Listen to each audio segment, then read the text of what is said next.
This is the Shanice Lewis Show, the #1 podcast for plus-size women. With your host, the queen of curvy conversation, Shanice Lewis.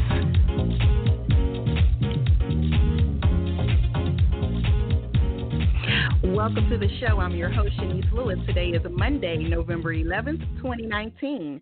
Make sure you're following this show's social media pages on Facebook at The Shanice Lewis Show and on Instagram and Twitter at Shanice Show. And make sure you subscribe on Apple Podcasts, Google Podcasts, Spotify, or your favorite podcasting app. Today, we have a very special guest. Myra Hall is an actress and entertainer who can currently be seen as Darcia Lancaster on the Oprah Winfrey Network's spicy nighttime drama, Ambitions. Myra joined the cast of the new own Will Packer production series, Ambitions, in 2019 as a series regular. Many may recognize her from recurring roles on Scandal, The Quad, Grey's Anatomy, Saints and Sinners, and much more. She is also a type 2 diabetes awareness advocate and talks openly about her experience living with the condition. You can catch Myra on the hit drama series Ambitions mid-season premiere this Tuesday, tomorrow, November 12th at 10 p.m. Eastern and Pacific time. And let's welcome Myra to the show. Hey, Shanice, queen of curvy conversation. I love it. Well, I'm excited to talk to you because, full disclosure to everybody listening, you're my friend, and I hadn't talked to you in a long time. So I'm just excited to interview you, but catch up on your life as well.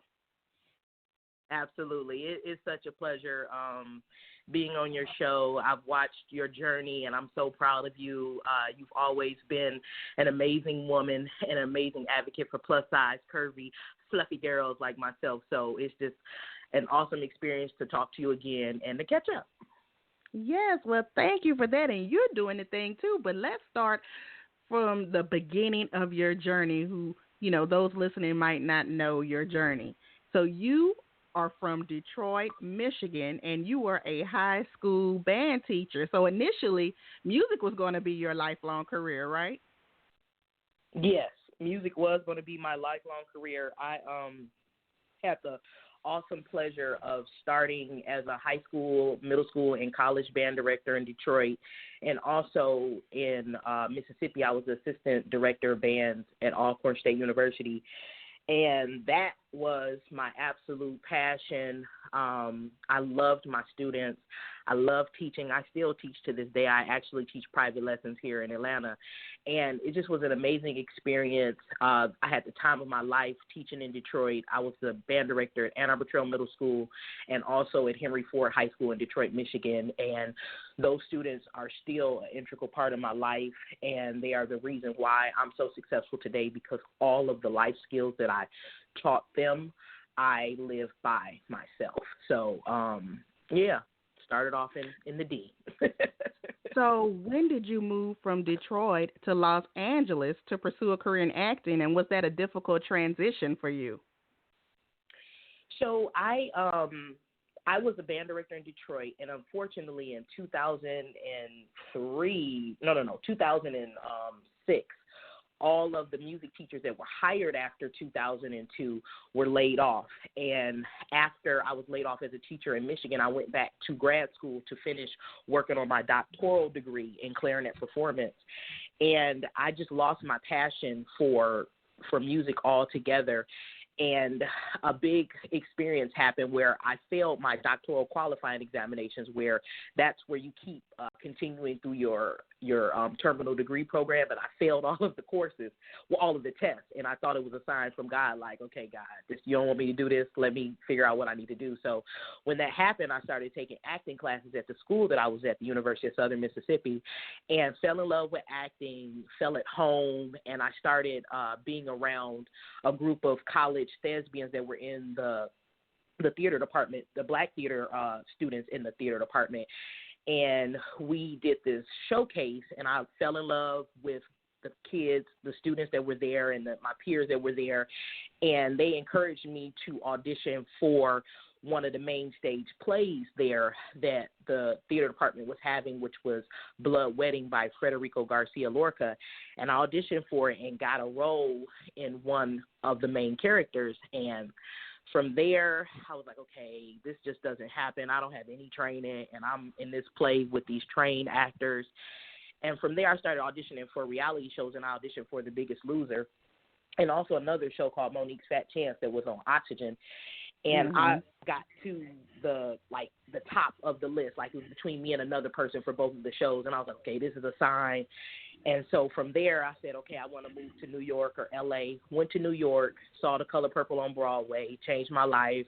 I wanted to be Sophia on Broadway, but I couldn't sing. So I went back to school, started taking vocal lessons, and just so I could sing enough to be in the chorus. And I just was like, this is a sign from God. I need to move to L.A. I quit my doctoral program, and I didn't really like New York because it was really, fast-paced, and it wasn't aesthetically pleasing to the eye for me. And I went to L.A., stayed with a friend, a college friend, and that was in 2007, 11 years ago. And I packed up my car, went back to Detroit for the summer after I quit school, did a whole bunch of plays and musicals, and moved to L.A., and that's when I started my career there. So what obstacles did you face getting your career off the ground once you made it to Los Angeles? Obstacles. Well, with my career, what I realized is that it is not a sprint, it's a marathon. And it took me 11 years to get where I needed to get to as far as where I am today. And the biggest obstacles that I faced was staying present and keeping your eye on the prize, because you can get really, really easily distracted and sidetracked. So I had to work several jobs. That was hard. Struggling every day financially was hard. It took me 5 years to become financially stable in LA, because I was working every day, but I wasn't making enough because of the cost of living. So once after those 5 years passed up, I was able to say, okay, I have a solid financial base. I can really do things now. I think the biggest thing was struggling and having all these college degrees and living like a pauper, as you would call it, a poor person. That was the hardest thing to me, because my mom, I always imitate her. She would come out and visit me and say, Mara, I don't know how you're living this life. You weren't raised like this to be living this little one-bedroom apartment. Because her mom is very educated, and that's how she would talk. And I'm like, Ma, that's not good. You're not believing in me. Help me. And that was the hardest thing. Just the financial struggle was very difficult. Now, I thought you were a teacher in Los Angeles because you were doing something with kids. I was a substitute teacher in Los Angeles, but just like acting, everything in LA and Los Angeles is about who you know and networking, and if people know you, and building relationships. So as a sub, it took me 5 years to build relationships with all of the teachers in the school district, where they would call me for jobs. So if you don't work, you don't get paid. So at first I said to myself, well, I can just work 3 days a week and I can still go on auditions and do that. No, you need to work every day, because you never know what's going to happen. When you do have an audition, you don't work. So with substitute teaching, basically, for Los Angeles Unified School District, you're only paid at this time $173 a day. You can only work between 20 to 24 days per month. So that's going to be your base salary or your base funds that you get for the month before taxes. So anything above that, you don't get anything above that. So you have to plan it out. And it just took a long time to get acclimated and get set and settled in teaching so that I would make a living. And so things really started opening up for me when I started substitute teaching, and then I also taught for after-school programs teaching music. So that's when everything opened up, and it really helped my acting career too, because I wasn't focused on acting. I was more so focused on, sprinkling my little pixie dust to all the students around LA, trying to make sure to believe in their dreams, and from doing that and from pouring back into the students, that really helped my career. That's when I started booking on Grey's Anatomy and things of that nature. So, it took 5 years to get settled and build those connections through teaching to make my side career happen. Now, you said pouring into the kids help your career. What do you mean by just having good karma, being a good person helped? Absolutely. Having good karma, lifting as we climb. So as I'm trying to pursue my dreams, I'm pouring everything that I can pour into the students, encouraging them, believing in them, having structure for them every day at the school. Even if I was a substitute teacher, I would always try to give them a good lesson or a good word to help them through their day or their week and encourage them to be great, just like I was trying to do. So by building them up, it helped me fortify my spirit and everything that I was doing in my career. Nice. Now, how was your experience in Los Angeles as a plus size woman trying to build an acting career? Do you feel you got quality acting roles as your skinny counterparts? Shanice, I am a character actress, so I understand that I am not a leading lady right now. I'm a character actor, so I play all of these roles that are not typically, they're not Mara. I'm just playing a character. So I never saw any discrimination towards me because I was a plus size actress. I think if anything, Hollywood loves plus size women in acting roles, but sometimes they are stereotypical roles. But I don't really have a problem with that because I know it's not a representation of me. It's just me playing a character. And once you play that character and you play the heck out of that character, you can transition to the next thing. So I never looked at it as a bad thing. I just knew that it was par for the course doing what I had. Look at Samuel L. Jackson, the characters that he played when he first started, because he was a character actor. And once he played the heck out of all of those roles, he started graduating to bigger and better roles and leading man roles once he established himself as a character actor first. But don't you feel just not having the opportunity to be a leading lady is not cool? I don't think I don't necessarily not have the opportunity to be a leading lady. When I first got to Los Angeles, maybe my second year, I auditioned for Glee, the same character that Amber Riley had. So that's a leading lady role. Basically, I know that it takes a while for you to get those leading character roles by paying your dues and playing, co-star roles and moving up to guest star and then eventually being series regular or, and then after you play the heck out of TV roles, you get the movie roles. So for me, I was kind of going in the trajectory of I guess if there was a written path of how everything works, as far as how you move up the ranks in acting, that's what I was doing, the traditional route. That's not always the standard, but that's what I was following. So I never felt like I was left out because I was plus size. I've never felt that way. If anything, I think I stand out because I'm plus size and I embrace it and I love it. So never bothered me, or it was never an issue. Now, while you were living in Los Angeles, pursuing your career, living your life, is that during the time you got sick and diagnosed with type 2 diabetes? No, I actually was diagnosed with diabetes in 2002 before I moved to Los Angeles. And I didn't really understand what the disease was and what it entailed. And then, unfortunately, my brother passed away of it from the disease. He died of complications from diabetes from ketoacidosis. And luckily, when I got to Los Angeles, I was on a reality show called Dance Your Ass Off on Oxygen. And that was the first time that I was able to learn more and be able to control the disease, figuring out how to still live as a curvy woman, but a healthier curvy woman by maintaining my diet and my exercise regimen and just trying to figure things out. But, luckily from that show, it taught me how to maintain all of the things that I'm doing with my health and with my sugar management. So when you decided to try for Dance Your Ass Off on Oxygen, were you looking, huh? Yeah, it was Oxygen. I said, oh, my bad. Did you want to get on a show to help you lose weight on purpose because of the diabetes, or was it like a 2-in-1? You just were looking for exposure? It was a 2-in-1. I have to be honest. It was a twofer.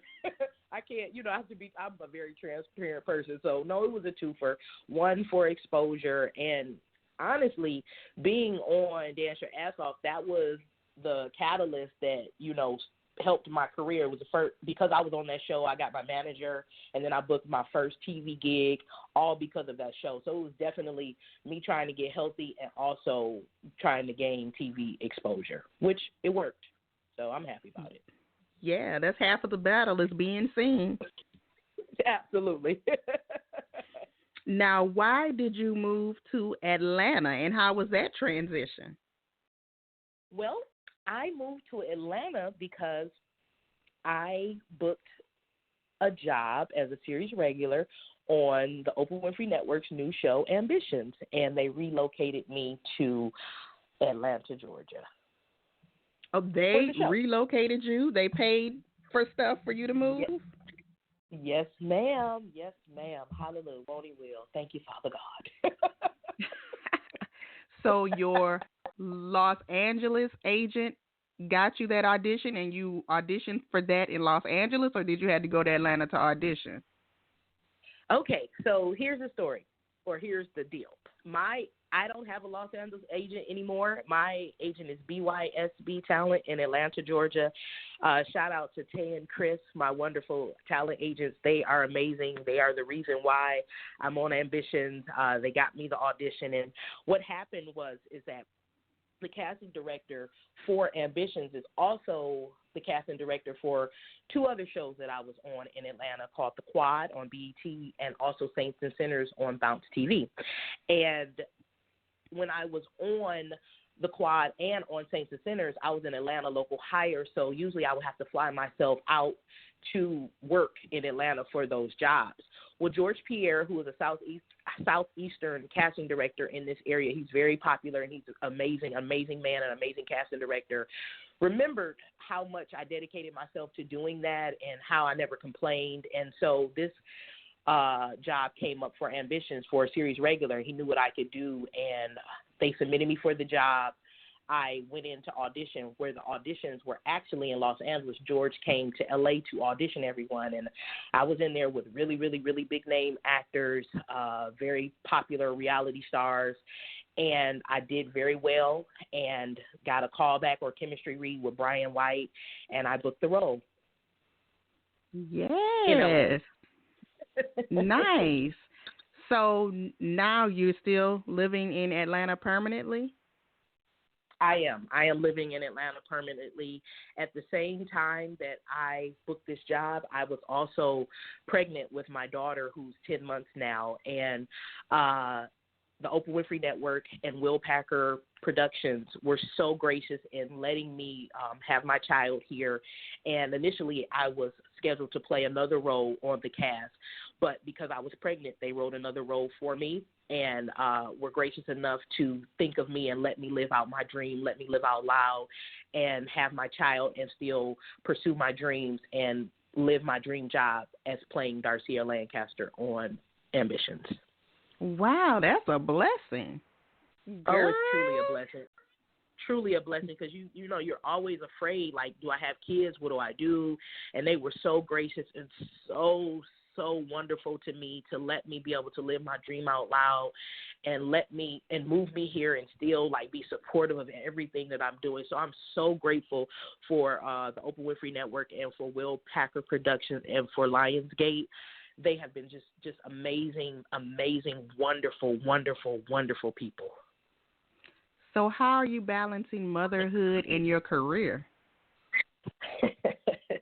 Shanice, oh my goodness. It's very hard. It's very difficult because being a mother, as you already know and everyone knows, is a full-time job, but it's a beautiful blessing. Marley, my daughter, Marley Nicole, she's 10 months now. And she is just a joy to wake up to, her beautiful smile every morning. I love her so much. It's very difficult, but she's a blessing. I'm still trying to get used to, like, auditioning because I still do audition for other jobs, learning copy and still having her around and, you know, having her on my hip while I'm learning lines. That's a challenge, but, you know, everything in life is a challenge, and you face it head on and you keep on pushing. So do you have family in Atlanta? Do you have babysitters out there to help you?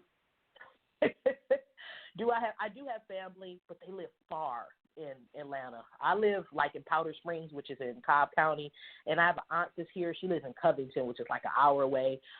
And I have other cousins that are here. They don't really babysit for me. I have an amazing nanny that I was using while I was on set. Her name is Miss Janet. Shout out to Miss Janet. She's amazing. But she lives far, too, in Lithonia, so that's like an hour away, too. So right now Marley's in daycare, so that's local to me. So I really rely heavily on my little tribe of people that I'm meeting and that I'm forming here. I also have a lot of friends from college and a lot of sorority sisters. I'm an AKA member of Alpha Kappa Alpha Sorority Incorporated. So a lot of my sorority sisters help me out, in particular one of my line sisters here, Ebony Dion, who is one of the wonderful weather meteorologists on Channel 7 News. So she helps me out and I help her out. We watch each other's kids. Oh, perfect. So tell us more about the character you play on the show. Okay, I play Darcia Lancaster, and Darcia is the cousin to Evan Lancaster, who is the mayor of Atlanta, and his older sister, Rondell Lancaster, who is the owner of Thelma's Place. I am their first cousin from Chicago. Their father and my father are brothers, and I come into town, as you know, at the series, the mid-season finale. My uncle, Senior Lancaster, died. He got shot, and I come in right after that to help out the family in this time of chaos. Nice. And that's all I can say about the character, because if I say any more, then it'll give it away. You got to tune in starting Tuesday. And is this show filmed on Tyler Perry's new studios? It sure is. Shout out to Tyler Perry Studios and Mr. Tyler Perry. Thank you, brother. Your studio is amazing.com.biz.co.uk. Such a blessing being on his lot. I've never seen anything like it. It's the best thing since sliced bread. Were you able to go to the grand opening? No, I wasn't. I wasn't invited. Not yet. The next one. The rededication ceremony I'll be at. Right. Now, tomorrow is the season premiere of, what is it, season 2, right? No. It's the second half of season 1. Oh, okay. So do you live tweet during the show? I do live tweet, and I think I'm going to have a Facebook Live watch party tomorrow when it starts. I'm going to be flying to L.A. to do press starting tomorrow, so I have to see where I'm at to make that happen. But, yes, I am going to be live tweeting, and I'm probably going to have some Facebook watch parties or Instagram live parties to watch the show with the fans. So come on and check me out, y'all. Let's watch it together. Yes. And you say you flying out to do press in L.A. You sounding super fancy these days. I'm glad I got on your press schedule. No, stop it. You know I'm regular schmegular Mara Jean from Detroit City, so always got time for you, Shanice. Always. We started from the bottom. Now we here. Now look, besides working with fabulous people in the industry, you're making a name for yourself, creating your own projects. Now tell me about Marley Nicole Productions. Well, Marley Nicole Productions is my new production company named after my daughter, and it is the production company that I'm going to use to create all of my projects, which I'm going to continue with my online social media movement show called I Got Something to Say, where I empower through laughter in 3 minutes or less. You can check us out on Instagram at IGSTS TV. Follow us to be empowered through laughter in 3 minutes or less. And also, I also had the wonderful opportunity to produce my own short film called Juicy Ladies, which was based on my life as a type 2 diabetic looking for love in all the wrong places. All right. So you are going to be the next productions on the Tyler Perry Studios. It's going to be your production. From your lips to God's ears. Yes, ma'am. Now, look, I'm just an hour flight away from Atlanta. So you call me when you need me. Yes, ma'am. Will do. So what is your ultimate goal with your career and your brand? My ultimate goal is to become a household name.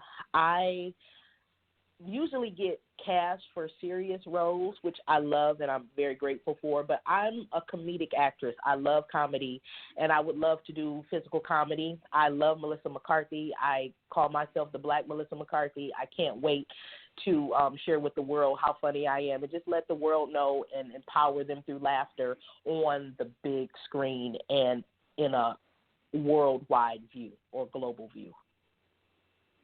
And do you have anything else happening we should know about or be on the lookout for? You know, I am revamping, like I said, my online social media movement show. I got something to say soon. I probably will roll that out at the beginning of the year.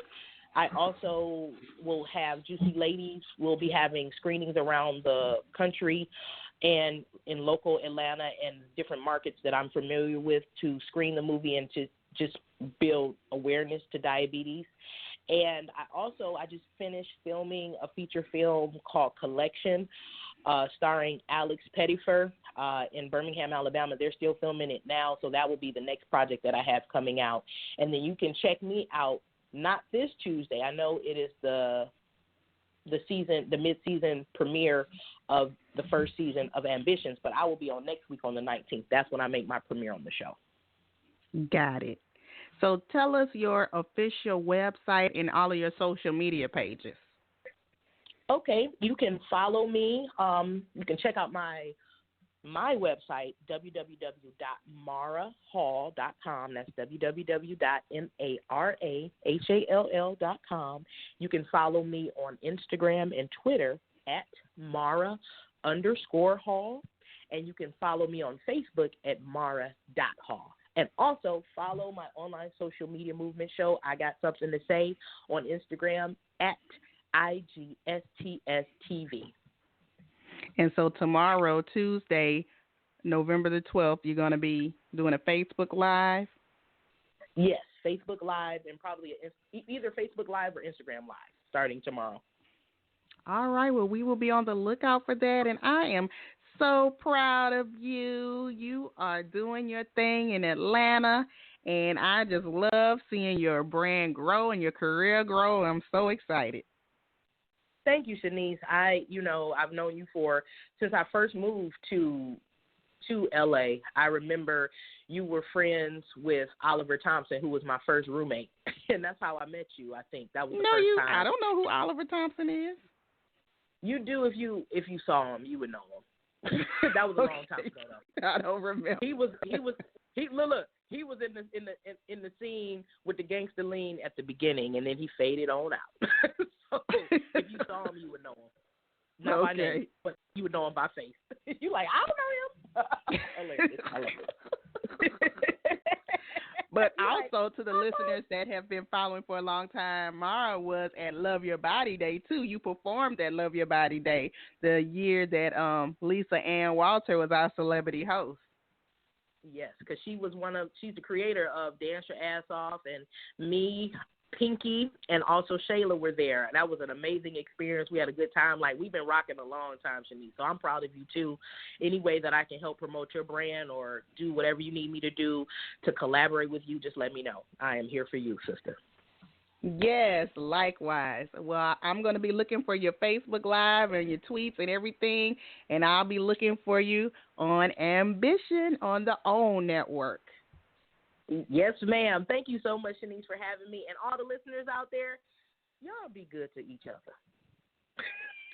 Yes. And enjoy the rest of your day and safe travels on your press flight. Okay. Thank you so much. Bye. Bye-bye. And thank you to my fabulous guest, Mara Hall. Make sure you follow her on all of her social media pages and support. I've been your host this evening, Shanice Lewis. Thank you for tuning in and supporting me. And until next time, keep thriving in your curves and be blessed.